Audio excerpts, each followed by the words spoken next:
Echoes of Ghana, A Journey to the Central Region. Chapter 1, A Road Less Traveled. The early morning sun bathed Accra in a golden hue as Sarah packed her bags, ready for the next chapter of her Ghanaian adventure. This time, her destination was the Central Region, a place where history and nature converge to tell stories of resilience, beauty, and the indomitable spirit of the Ghanaian.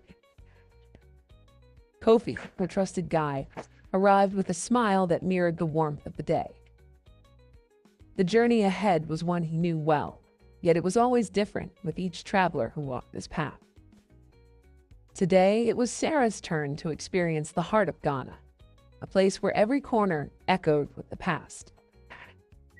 As they drove out of Accra, the bustling cityscape gradually gave way to rolling hills and dense forests. The road wound through small towns and villages, each with its own story, its own rhythm.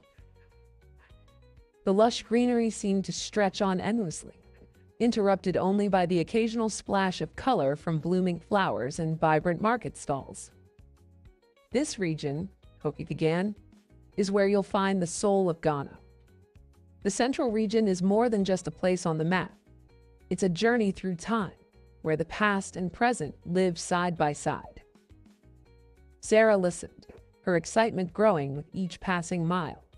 She had read about the Central Region's significance, but now, on this road less traveled, she could feel its presence in the air. Chapter 2, The Spirits of the Castle. Their first stop was the infamous Cape Coast Castle, perched on the edge of the Atlantic Ocean. The whitewashed fortress stood in stark contrast to the deep blue of the sea, a reminder of a dark chapter in history. The waves crashed against the rocks below, their relentless rhythm echoing the sorrow of those who had once been imprisoned within these walls. Kofi guided Sarah through the castle's narrow corridors, the air thick with the weight of history. The dungeons were cold, damp, and silent, save for the whispers of the past that seemed to linger in the shadows. This place, Kofi said softly, holds the memories of our ancestors. It's a place of pain, but also of resilience. They endured so that we could stand here today. Sarah felt a shiver run down her spine as she stood in the door of no return, looking out at the vast ocean that had once carried so many away from their homeland. The reality of what had happened here was overwhelming. Yet there was also a sense of reverence, a quiet strength that had survived centuries. They left the castle in silence, the echoes of the past still ringing in their ears. The sun was setting, casting a warm glow over the town of Cape Coast, as if to remind them that even in the darkest of places, light could still find a way through. Chapter 3, The Lush Heart of Kakum. The next morning, they set out for Kakum National Park, a place where the natural world seemed untouched by time. The dense rainforest teemed with life, from the rustling of leaves underfoot to the distant calls of unseen birds. Sarah inhaled deeply, the fresh, earthy scent of the forest filling her lungs. Kofi led her along the trail, pointing out the various plants and trees, each with its own unique story. The highlight of the park was the famous Canopy Walkway, a series of narrow bridges suspended high above the forest floor. "Are you ready?" Kofi asked with a grin as they approached the first bridge. Sarah hesitated for a moment, looking down at the dizzying height, but the excitement in Kofi's eyes gave her the courage to step forward. The bridge swayed gently underfoot, and with each step, she felt as though she was walking between worlds. The vibrant life of the forest below and the endless sky above.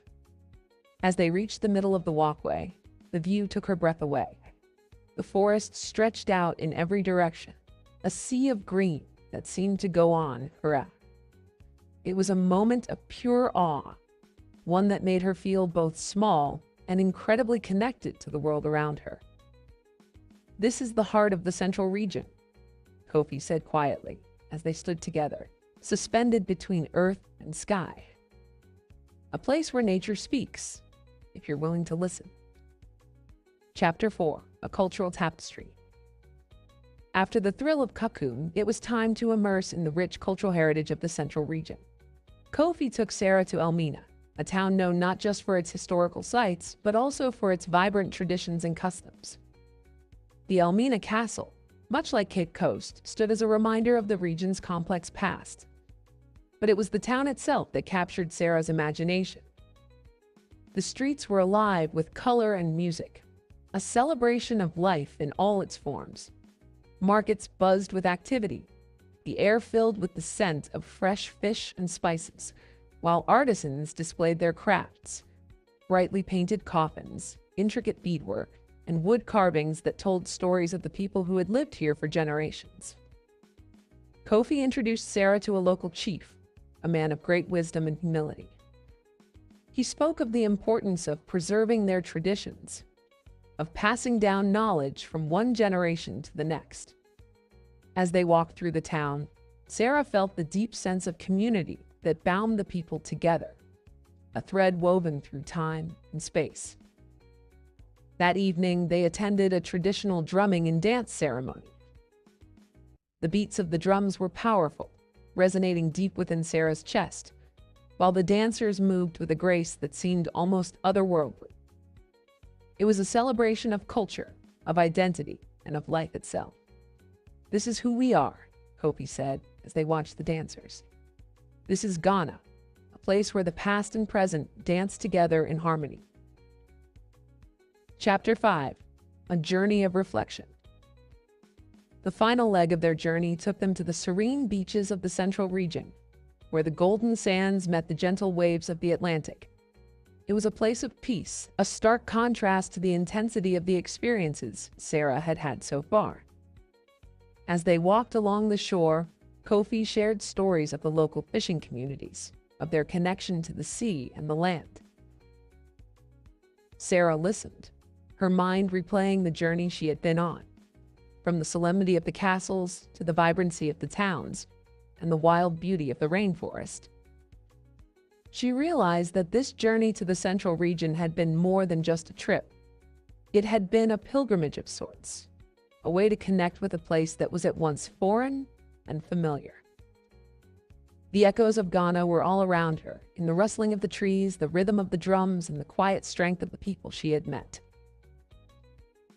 As the sun set on her final day, casting long shadows over the beach, Sarah felt a deep sense of gratitude. The central region had welcomed her with open arms, sharing its stories, its sorrows, and its joys. And in return, she had left a piece of her heart in this land.